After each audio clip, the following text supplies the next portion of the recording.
అసలు ఈ పంచకన్యలెవరు? ఇంకా వీళ్ళ రహస్యాలేమిటి? ఈ పంచకన్యలు మహాపతివ్రతలు, అద్భుతమైన అందచందాల కలవారు. అయితే బ్రహ్మదేవుడే వీళ్ళని సృష్టించాడని కొన్ని కథల్లో మాత్రం రాసుంది. ఈ పంచకన్యలు చాలా అందంగా ఉండేవాళ్ళంట. ఈ పంచకన్యలకి పెళ్ళైనా పిల్లలున్నా వీళ్ళు మాత్రం ఎప్పుడూ కన్యలుగానే మిగిలిపోతారు. అది బ్రహ్మదేవుడు వీళ్ళకిచ్చిన వరం అన్నమాట.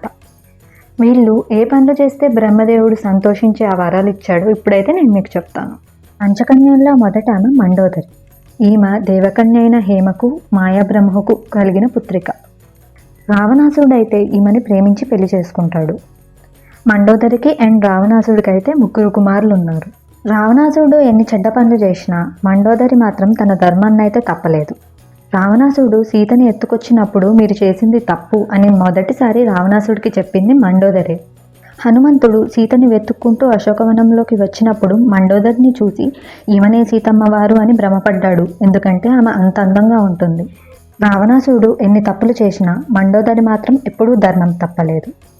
రావణాసురుడు చనిపోయాక రాముడు మండోదరికి నువ్వెప్పుడూ సుమంగలిగానే ఉంటావు అని వరం కూడా ఇస్తాడు.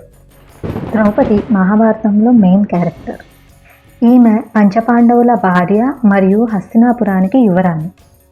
ద్రౌపది అగ్ని నుంచి జన్మిస్తుంది. ఆమె పాండవుల ద్వారా 5 పిల్లలకు జన్మనిస్తుంది. కృష్ణుడిచ్చిన వరం వల్ల ఆమె ఎప్పుడూ కన్యగానే ఉంటుంది. కౌరవులు ద్రౌపది వస్త్రాహరణం చేస్తుంటే కృష్ణుడు వచ్చి కాపాడతాడు. అప్పుడు ద్రౌపది దుశ్శాసనుడి రక్తంతో తన జుట్టు తడిసిపోయే వరకు విప్పకుండా ఉంచుతానని ప్రతిజ్ఞ చేస్తుంది. పాండవులు జూదంలో ఓడిపోవడం వల్ల 13 సంవత్సరాల వనవాసానికైతే వెళ్తారు. వనవాసం అయిపోయిన తర్వాత మహాభారతం అనే యుద్ధం అయితే జరుగుతుంది. ఆ యుద్ధంలో పాండవులు గెలుస్తారు. కానీ ద్రౌపది మాత్రం తన తండ్రి, సోదరులు మరియు కొడుకులను కూడా కోల్పోతుంది. ద్రౌపది ఇన్ని త్యాగాలు చేసింది కాబట్టి ఆమెని పంచకన్యలుగా పూజిస్తాము. తార కిష్కింధ రాణి మరియు కోతిరాజు వాలి భార్య. ఈమె సముద్ర మంథనం నుంచి పైకి లేచిన అప్సర. వాలిని వివాహం చేసుకున్న తర్వాత అంగదుడు అనే కొడుకుని కూడా కంటుంది.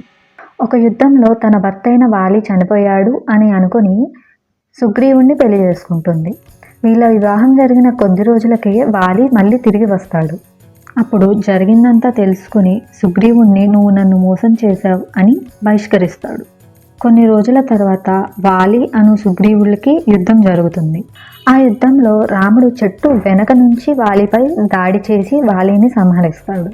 కొన్ని కథల ప్రకారం వాలి భార్య అయిన తారాని రాముడికి శాపమిస్తుంది. అదేమిటంటే వచ్చే జన్మలో వాలి వల్లనే మీకు మరణం సంభవిస్తుంది అని రాముడికైతే శాపం ఇచ్చేస్తుంది. అహల్య ఈమెని స్వయంగా బ్రహ్మదేవుడే సృష్టిస్తాడు. ఈమె చాలా అందంగా ఉంటుందని చాలా కథల్లో కూడా రాసింది. అహల్యకు యుక్త వయసు వచ్చే వరకు గౌతమ ఋషి సంరక్షణలో ఉంచబడింది. తర్వాత గౌతమ ఋషినే పెళ్లి చేసుకుంటుంది. ఇక్కడ ఇంద్రదేవుడు ప్రపంచంలో అందమైనవన్నీ తన దగ్గరే ఉండాలని భావించేవాడు. అలాగే అహల్య కూడా తన దగ్గరే ఉండాలని ఆశించాడు. అయితే గౌతమ ఋషి లేని టైంలో అహల్య దగ్గరకు వచ్చి శారీరకంగా కలుస్తాడు.